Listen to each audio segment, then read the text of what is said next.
ہارون الرشید نے ملکہ زبیدہ سے خواہش کا اظہار کیا کہ میں آپ سے نکاح کرنا چاہتا ہوں، تو اس نے کہا میرا حق مہر ادا کر لو گے؟ اس نے کہا میں بادشاہ وقت ہوں، میرے لیے کیا مشکل ہے، بولو کتنا حق مہر ہوگا؟ تو ملکہ زبیدہ نے کہا کہ یہاں بغداد سے نہر کھدوائیں گے اور میدان عرفات تک پہنچے گی تاکہ حجاج کو پانی کی سہولت مل سکے۔ اس زمانے میں یہ چھوٹا کام نہیں تھا، بہت بڑا کام تھا، ایک ملک سے دوسرے ملک میں نہر لے کے جانا، پھر سنگلاخ پہاڑی علاقے۔ اس نے کہا مجھے منظور ہے۔ نہر کھدنے لگی، جب نہر مکمل ہو گئی اور سارے اخراجات کا حساب ملکہ زبیدہ کے ہاتھ میں جب دیا تو ادھر دجلہ سے پانی چھوڑ دیا گیا تھا، تو اس نے وہ سارے کاغذات یوں پھاڑ کر کے پانی میں پھینکتے ہوئے کہا ترکنا الحساب الی یوم الحساب، ہم نے اس حساب کو یوم حساب پہ چھوڑ دیا۔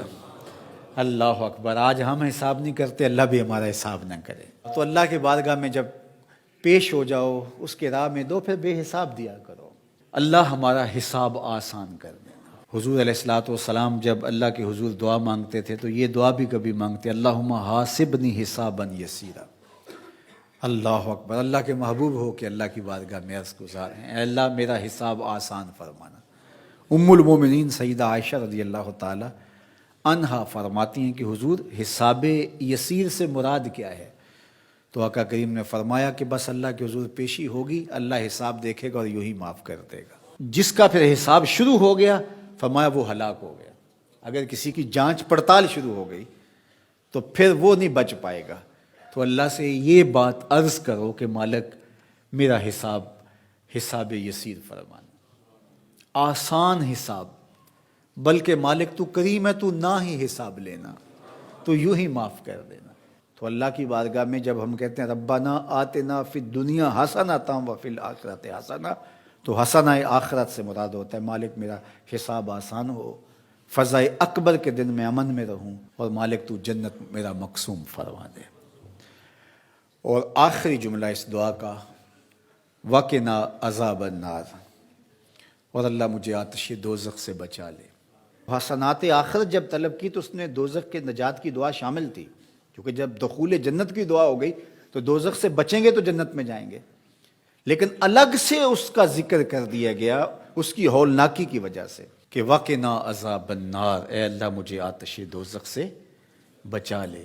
اللہ اکبر! حضور نے ایک دن جبریل امین سے پوچھا مجھے جہنم کے عذابوں کا ذکر سناؤ، تو جبریل امین نے کہا حضور اخف العذاب، سب سے ہلکا عذاب جو جہنم میں جہنمی کو دیا جائے گا وہ یہ ہوگا کہ اس کے پاؤں میں آگ کے جوتے رکھے جائیں گے۔ ویسے تو آگ میں ڈوبے ہوئے ہوں گے، آگ کے کنویں میں پھینک دیے جائیں گے، آگ کے پہاڑ ہیں، ایسی وادیاں ہیں جن سے جہنم بھی ایک دن میں 700 مرتبہ پناہ مانگتی ہے، لیکن سب سے ہلکا عذاب، اخف العذاب، سب سے خفیف ترین عذاب جو جہنمی کو جہنم میں دیا جائے گا، اس کے پاؤں میں آگ کے جوتے رکھے جائیں گے، باقی اس کا آگ میں بدن نہیں ہوگا، یہ سب سے ہلکا عذاب ہوگا۔ لیکن یغلی منہما دماغہ، ان آگ کے جوتوں کی شدت اور حدت اور گرمی اور حرارت اتنی ہوگی کہ اس سے دماغ پگھل کے ناک اور منہ کے راستے سے باہر آنا شروع ہو جائے گا۔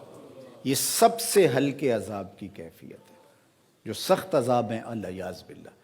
تو اس لیے آتش دوزخ سے پناہ مانگو کہ اللہ مجھے آتش دوزخ سے بچانا۔ اس دنیا کی آگ سے فرمایا 70 گنا زیادہ تیز ہے وہ آتش دوزخ، اور وہ بدن کے ساتھ چپک جائے، یہ تو صرف جلاتی اور خشک کرتی ہے، وہ آگ بدن کے ساتھ جسموں کے ساتھ چپک بھی جاتی ہے اور جدا نہیں ہو پاتی، تارکول کی جیسا لوک چپک جاتی ہے، اس طرح وہ آگ چپک جائے گی بدنوں کے ساتھ الیاذ باللہ۔ اس کا ایک انگارہ اگر پہاڑ پہ رکھ دی جائے، دنیا کے پہاڑوں پہ، تو پہاڑ پگھل جائیں۔ یہ ہے اس آگ کی شدت اور اس آگ کی حدت۔ جہنمی کو اگر جہنم سے نکال کر اس دنیا کی آگ میں ڈالا جائے تو اس کو نیند آ جائے، وہ آگ اتنی سخت ہو۔ 70,000 زنجیروں میں جہنم کو ڈال کر کے جب میدان حشر میں لایا جائے گا، یہ تو ایک لمبی سی گردن دی جائے گی جہنم کو، لوگوں کے سروں کے اوپر گھوم رہی ہوگی، اور وہ کچھ بد اعمال کرنے والوں کو جہنم ڈھونڈ رہی ہوگی، اور پھر جب بھی مخصوص کچھ جرائم ہیں ان جرموں کا کرنے والا اسے نظر آئے گا تو وہ گردن وہاں سے دبوچ کے اس کو اپنے اندر پھینک لے گی، اور جب وہ انسانوں کے سروں پہ گھوم رہی ہوگی تو بدن تھر تھر کانپ رہے ہوں گے، کلیجے دہل رہے ہوں گے، کیا ہولناکی کا منظر ہوگا۔ تو اس لیے اللہ کی بارگاہ میں یہ تیسری دعا اس دعا میں شامل کی گئی، وقنا عذاب النار، اے اللہ آتش دوزخ سے ہمیں بچانا، اس دن کی سختیوں سے بچانا، اس دن کی مشکلوں سے بچانا۔ آئیے مل کے اللہ کی بارگاہ میں یہ دعا مانگ لیتے ہیں، ربنا آتنا فی الدنیا حسنۃ وفی الآخرۃ حسنۃ وقنا عذاب النار۔